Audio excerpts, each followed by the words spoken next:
ওই হ্যাঁ বল। খাবি? তুই তো অনেক দূরে, কেমনে কি?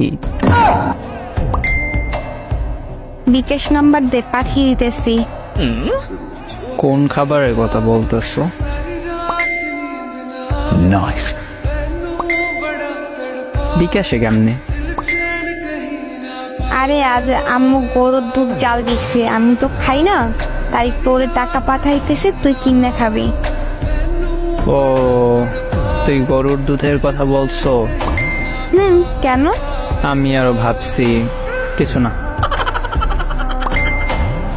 লজ্জা বেটা। এখন সব দোষ আমার। তো কার? নিজেই তো বলছো খাবি। সব নেগেটিভ ভাবো তো আমার কি দোষ? এইভাবে বললে কেউ বুঝবে না গরুর দুধ খাওয়ার জন্য বলছো। সবাই ওইটাই বুঝবে যেটা তুই বুঝছো।